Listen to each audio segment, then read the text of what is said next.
আসসালামু আলাইকুম ভাই ও আপুরা, তোমরা সবাই কেমন আছো? আশা করি আলহামদুলিল্লাহ তোমরা সবাই ভালো আছো। আমিও তোমাদের দোয়ায় আল্লাহর অশেষ মেহেরবানিতে অনেক অনেক ভালো আছি। আজকে সকাল সকাল চলে আসলাম আরেকটি নতুন ভিডিও নিয়ে। আশা করি তোমাদের পুরো ভিডিওটি ভালোই লাগবে। যদি ভালো লেগে থাকে তাহলে ভিডিওটি লাইক দিয়ে কন্টিনিউ করবে।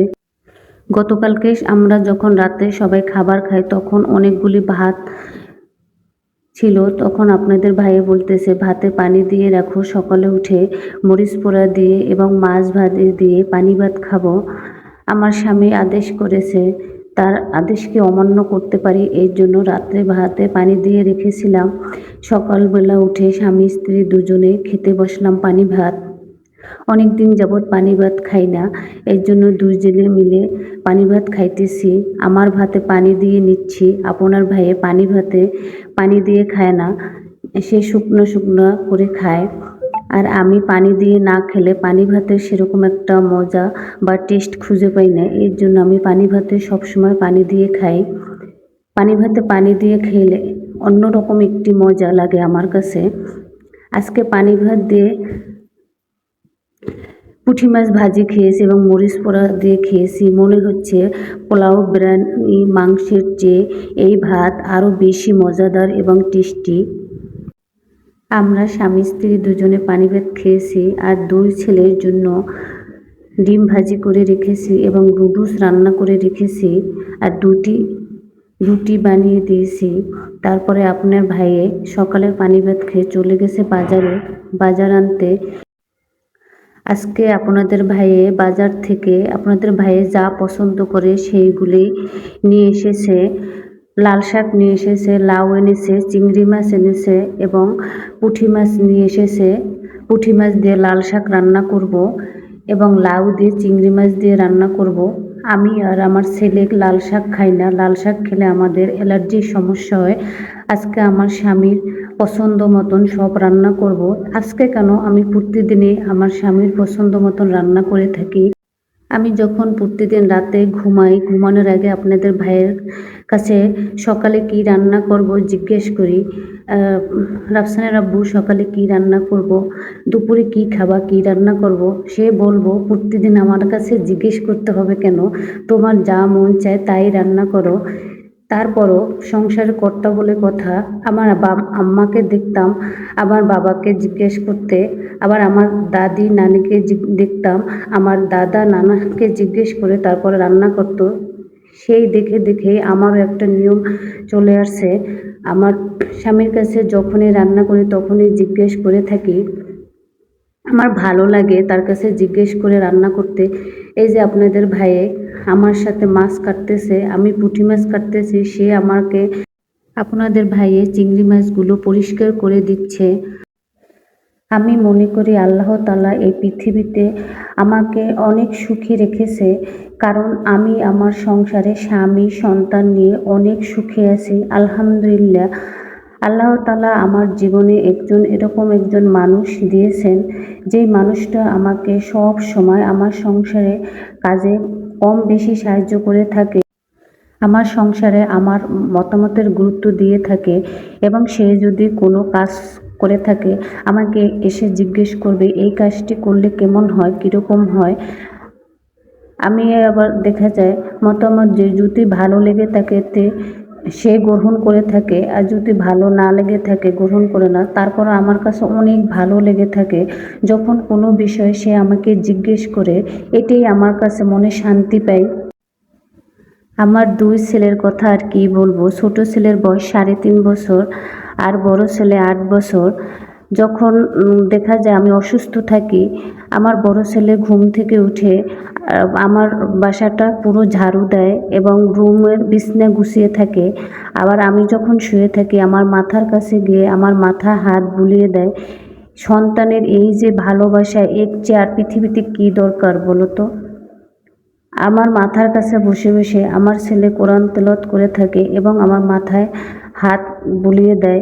আর ছোট ছেলে, আম্মু তোমাকে পানি এনে দেব, আম্মু তোমাকে এটা দেব, আম্মু তুমি বিস্কিট খাবা, আম্মু তুমি চা খাবা। তখন আমার যে শরীরে অসুস্থতা থাকে সেগুলো সেরে যায়। মনের যে একটা সুস্থতা, সেটাই হচ্ছে সবচেয়ে বড় পাওয়া। বলো এর চেয়ে আর কি দরকার পৃথিবীতে? এই ভালোবাসার চেয়ে আরেকটি মানুষের কি প্রয়োজন আছে? এই জন্যই বললাম, আমার সংসারে আমি স্বামী সন্তান নিয়ে সবচেয়ে সুখী মানুষ। আল্লাহ তাআলা আমাকে যা দিয়েছে, অর্থ সম্পদ যা দিয়েছে, তাতে আলহামদুলিল্লাহ আমি অনেক অনেক আল্লাহর কাছে শুকরিয়া জানাই। এটাই আমার জীবনে যথেষ্ট। তোমাদের সাথে অনেক বকবক করে ফেললাম। এর মাঝখানে আমি পুঁটি মাছগুলো ধুয়ে ভেজে নিয়েছি এবং চিংড়ি মাছগুলো ধুয়ে পানি দিয়ে হালকা সিদ্ধ করে নিয়েছি। তারপরে এই যে এসে দেখি যে আমার তেলের পটে তেল নেই। এখন তেলের পটে তেল ঢেলে নিচ্ছি। আমি কিন্তু এইভাবে তেলের পটের নিচে একটি পাত্র দিয়ে রেখে থাকি, কারণ তেলের যখন ব্যবহার করে থাকি আস্তে আস্তে দেখা যায় তেলের গড়িয়ে গড়িয়ে নিচে তেল পড়ে থাকে। এর জন্য সবসময় এই যে তেলের পাত্রের নিচে একটি স্টিলের একটি বল রেখে দিয়েছি। এখন চলে আসলাম রান্না করতে।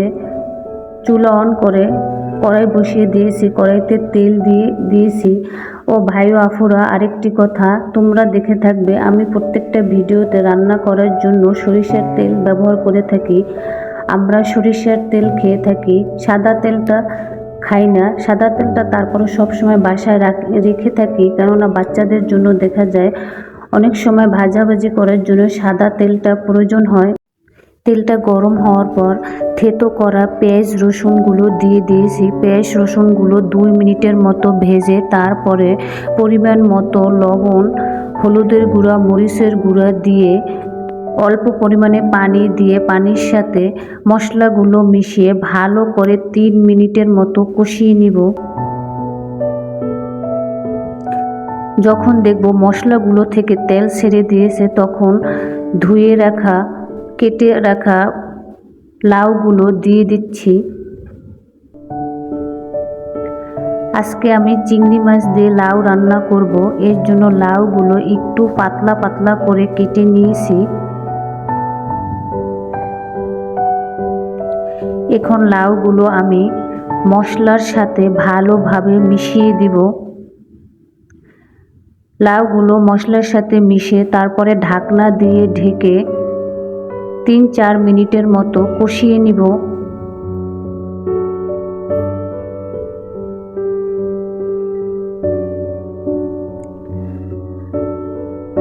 আমি কিন্তু চিংড়ি মাছ দিয়ে লাউ রান্না করার জন্য কোনো পানি ব্যবহার করব না। লাউ থেকে যে পানি বের হবে তা দিয়েই রান্না হয়ে যাবে। এখন আমি হলুদ পানি দিয়ে যে চিংড়ি মাছগুলো পানি দিয়ে সিদ্ধ করে নিয়েছিলাম সেইগুলো দিয়ে দিয়েছি।